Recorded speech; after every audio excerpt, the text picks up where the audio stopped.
ባልሆነልን ነገርና ባልተሳኩልን ነገር ብዙ የምንጨነቅ ሰዎች ሰላም ጤና ይስጥልኝ ውድና የተከበራችሁ የኔ ተወዳጅ ቤተሰቦች እግዚአብሔር ሰላምና ቸርነት በያላችሁበት ብዝት ይበልላችሁ የኔ ተወዳጆች በመግቢያዬ ላይ ለጠቅስ እንደሞከርኩት ብዙዎቻችን ባልሆነልን ነገር በአጉል ሐሳብ በጭንቀት ያልሆነ ውሳኔ ላያችን ላይ የምንወስን ኦር ደግሞ ያልሆነልን ነገርን በማሰላሰል ብዙ የምንጨነቅ እህቶቼ በተለይ ደግሞ ይሄ መልእክቴ ለሴት እህቶቼ ነው ማስተላለፈው። በሰሞነኛ ሜዚ ሚዲያ ላይ ያለ ሰው ምንም ያላየው ነገር ማንም የሚያየው ነገር ነውና በጣም ነው ልቤ የተሰበረው። ነገር ግን በዚህ ናርጌ ምን ማለት ፈለኩኝ ለእህቶቼ ለምን እኔም ሐሳቤ ሼር አላደርግም ለሴት እህት ሴት ለተባለች ሁላ ነው ሐሳቤ ሼር ማደርገው ማለት ነው። ያልሆነልሽ ነገር አለ ላልሆነልሽ ነገር እግዚአብሔርን አመስግኚ። መስጨነቅሽ ነገር አለ እግዚአብሔርን አመስግኚ። ለተጨነቅሽበት ነገር እግዚአብሔርን አስቀድሚ። እግዚአብሔርን ስታስቀድሚ ማንኛውም ሰው በራሱ ሃይማኖት እግዚአብሔርን አስቀድሞ እግዚአብሔርን ከጠየቀ እግዚአብሔር ፊት ከተንበረከከ ጭንቀቱም ሁሉ ነገር ይተዋል። ሁሉ ነገር ደግሞ ይሆንለታል። ያልሆነልሽ ነገርም ደግሞ ለመልካም ነው ብለሽ ውሰጂ። ያልሆነልሽ ነገር የሆነብሽንም ነገር ለመልካም ነው ብለሽ ውሰጂ። ለምን መሰለሽ ስታመሰግኝ እግዚአብሔር ሌላ ይጨምርልሻል። ስታማረሪ ለዛው አመስጋኞች እንሆን። ብዙ ደግሞ ያልሆነ ለሚያልፍ ቀን በዚች ዓለም ላይ ምንም ነው የማያልፍ።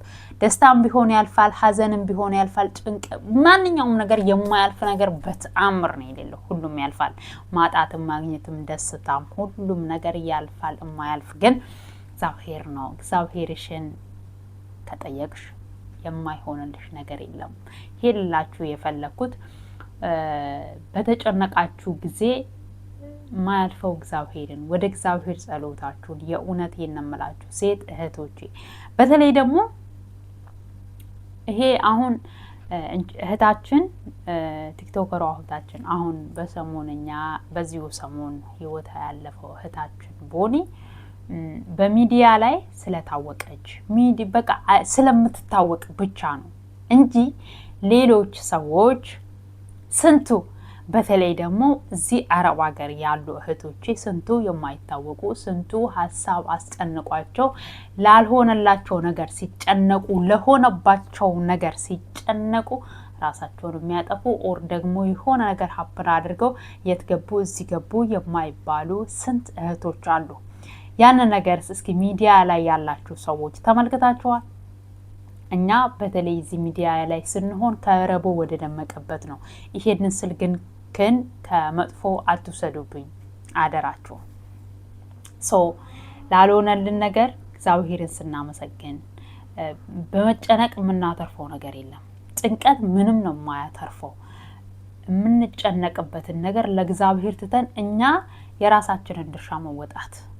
በተለይ ደግሞ እዚህ አረብ ሀገር ላይ ስንኖር የሰው ሽንት ቤት እየፈቀፈቅን የሰው ኩሽና ላይ ተገትረን ብር እየሰራችሁ ደሞዝ መጣ አልመጣ ባለቤቴ ኢትዮጵያናው ያለው ኦር ደግሞ እሺ ከባለቤት መስመር ለውጣና ከባለትዳሮች መስመር ለውጣ ወደዚህና ጓደኛዬ ነው ፍቅረኛዬ ነው ሜቢ በኦንላይን ነው የተዋወቅሽው።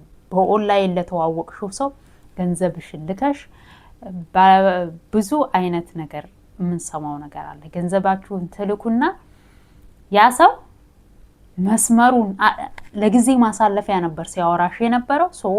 አንቺ ገንዘብሽን እስካገኘ ድረስ ዞር ይልና የራሱን ትዳር የራሱን ህይወት ይመሰርትና ይኖርበታል። የዛኔ ምን ተወስኛለሽ? በራስሽ ላይ ያልሆነ ውሳኔ ተወስኛለሽ ማለት ነው። ስንት ልጆች እንደዛ ህይወታቸው የጠፉ ስንት አሉ። ስንት እንደዛ አይነት የሚገጥማቸው ብዙ እህቶች አሉ። አንቺ ዛሬ ራስሽን ከማጥፋትሽ ራስሽ ላይ አጉል ውሳኔ ያልሆነ ውሳኔ ከመወሰንሽ በፊት የዛኔ ያንን ሰው ስታወሪ ያንን ልጅ ነገ ባለ ትዳሬ ይሆነኛል፣ ነገ ህይወቴ ይሆነኛል፣ ነገ የልጆች አባት ይሆነኛል ብለሽ አስበሽ ያንን ሰው ስታወሪ ታቂዋለሽ? አጤነሽዋል? ከየት ነው ወዴት ነው ብለሽ ታቂዋለሽ? በስደት ላይ ነው ያለሽው። ማታቂውን ሰው በኦንላይን ስለተዋወቅኩሽ አበድኩልሽ ሞትኩልሽ ስላለሽ ብቻ አንቺ ገንዘብሽን ትልኪያለሽ። እሱ ገንዘብሽን ወስዶ ዞር ሲል ደግሞ አንቺ ደግሞ ራስሽ ላይ ያልሆነ ውሳኔ ትወስኛለሽ። ለምን? መጀመሪያ አረብ ሀገር የመጣችሁት ለምንድን ነው? ይሄ ጥያቄ ለሴቶች እህቴ ነው። ለምንድን ነው ልትሰሩ ልትለወጡ ከትላንትና ዛሬን የተሻለ ለማድረግ ትላንትና ችግር ውስጥ ከሆንሽ ከችግር ለማላቀቅ ትላንትና ቤተሰቦችሽ ችግር ላይ ከነበሩ ከቤተሰቦችሽ ችግር ትንሽዬ ነገር ለማላቀቅ ከትላንትና እንዲህ አንድ ስንዝር ልትሻሻይ ነው የመጣሽው። ክንድ እንኳን ባትሻሻይ አንድ ስንዝር ልትሻሻይ ነው የመጣሽው ሴት እህቴ። ያንን አክል ለመሻሻል እስከ መጣሽ ድረስ አንቺ በርተተሽ መስራትና መስራት ነው እንጂ ያለብሽ ከወንድ ጋር ማውራት አበድኩልሽ ሞትኩልሽ ሲልሽ አንቺም ከጭንቀት ውስጥ ከብቸኝነት ለመላቀቅ ያን ሰው ታወሪያለሽ። እሱ እንዲህ እናድርግ ነገ ህይወታችን እንዲህ ነው ነገ። እናቴ ትዳር ከፈለገ ወንድ ልጅ የቤቱ ራስ ወንድ ልጅ ነው። ወንድ ልጅ ያግባሽ፣ አንቺ አይደለሽም የምታገቢው። ነገር ግን ዛሬ እንደዚህ ላብሽን ጥፍ ያደረግሽበትን እሱ ቁጭ ላለው ትልኪና ከዛም በኋላ ወይ ትያለሽ ወይ በሽተኛ ትሆኛለሽ ወይ ደግሞ ራስሽን ለማጥፋት ያዙ ይልቀቁ ትያለሽ። በተለይ አረብ ሀገር እየሰራችሁ ለወንድ ገንዘብ የምታበሉ ሴቶች ለእናንተ ነው ይሄ መልእክቴ። ሌሎቻችሁ ደግሞ በተለይ ደግሞ ጓደኞች አሁን ለምሳሌ ጓደኞች ኢትዮጵያ ውስጥም ትኑሩ የትም ኑሩ ብቻ ጓደኞች አንድ ጓደኛሽ አጠገብሽ ሆና የሆነ ያስጨነቃት ነገር ካለ የሆነ ነገር ነገ ሞታ ከምታለቅሽላት ነገ ያልሆነ ውሳኔ ለዋላይ ወስና ከምታለቅሽላት በህይወት እያለች ያንቺ ልጅ ያስጨነቃት ነገር ምንድነው? ከትላንትና እኮ ዛሬ ፊቷ ተቀይሯል፣ ምን ሆንሻል በሉና ጠይቋት። ተረዳት፣ ለመረዳት ሞክሩ። ሰው ግን ህይወቱ ካለፈ በኋላ ወይ ብሎ ማልቀስ ምንም ጥቅም የለውም። ሰው በህይወት እያለ መረዳዳት፣ ጓደኛሽም ከሆነ ሰው ደግሞ ከጓደኛ በላይ ቤተሰብ፣ ከቤተሰብ መሃል አንድ የልብሽ ወዳጅ እህትሽ ልትሆን ትችላለች፣ ወንድምሽ ሊሆን ይችላል። አንድ ሰው ግን ቀረብ በይ፣ ውስጥሽን ግለጭ። ከቤተሰብ የበለጠ ነገር የለም። ለቤተሰብሽ ውስጥሽን ግልጽ ያላደረግሽ ለማን ነው ግልጽ የምታደርጊው? ያስጨነቀሽን ነገር ለቤተሰብሽ አጋሪ።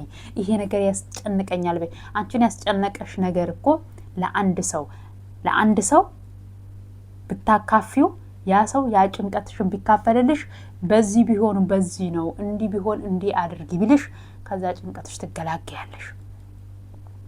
ይሄንን ባለማድረግሽ ብቻ ሐሳብ ጭንቅላትሽን ይፈታውና አንቺ ያልሆነ ውሳኔ ራስሽን ትወስኛለሽ። ስንቶቻችንን አጠገባችንን ያለ ሰው ምን ሆኗል ብለን የምንመለከተው? ያ ሰው ጥርሱን ስላሰጣ በቃ እንዴት ነው ሁሌ ስቆ ስለምናየው ውስጡ ደስታ ያለ የሚመስለን ሰዎች ስንት ነን? ሲጀመር ደግሞ ሳቅ የሚያበዛ በቃ ሁሉ ጊዜ ፍልቅልቅ የሆነ ሰው የሆነ የሚቸግረው የሚከፋው የሚያዝን የሆነ ችግር የሚደርስበት የሆነ ነገር የሚሆን በፍጹም ነው የማይመስለን። እንደዛ አይነቶችን ሰዎች ውሎህ እንዴት ነበር? በተለይ ደግሞ ቤተሰብ የሆነ ሰው ጓደኛ፣ የቅርብ ሰው የሆነ ሰው ውሎህ እንዴት ነበር ብለን ያን ሰው ያንቺን እህታችንን ብንጠይቅ ብንረዳት ከጎኗ ብንቆም ሴቶች እህቶቻችን አጉል ውሳኔ ራሳቸው ላይ አይወስኑ። አደራችሁን። እንደዚህ አይነት ነገር መቼም ሰውን አማክሮ አይደለም አይደል የሆነ ነገር ሀፕን የሚያደርገው። ነገር ግን መጠንቀቅን የሚያህል ነገር በፍጹም የለም። መጠንቀቅ ለራስ ነው። ይሄን ካልኳችሁ ለዛሬ ይበቃኛል። ሰላማችሁ እንደ ምድር አሸዋ እንደ ሰማይ ከዋክብት ብዝት ይበልልኝ። በስደት ዓለሙ ያለን ሰዎች በሰላም ለሀገራችን ያብቃን። ልላችሁ ወዳለሁ። በሰው ቤት ያላችሁ ሴት እህቶቼ በርቱ፣ ጠንክሩ። እግዚአብሔር ከእናንተ ጋር ይሁን። የምትሰሩትን ነገር ሴፍ አድርጉ። ነገ እናንተ ታማችሁ ብትወድቁ በዛው ነው የምትቀሩት። ማንም ወይ ወዴት ነሽ፣ ተሻለሽ፣ እንዴት ነሽ የሚልሽ የለሽም እና እግዚአብሔር ልቡና ማስተዋልን ይስጠን ልላችሁ ወዳለሁ። ሰላማችሁ ብዙ ተተረፍ ይበልልኝ። ሰላም ቆዩልኝ። ይሄንን ቤት ሰብስክራይብ ያደረጋችሁ አዲስ የሆናችሁ ተቀላቀሉ ልላችሁ ወዳለሁ። ባይ በሌላ እስከነገናኝ ድረስ ቸር እንቆይ።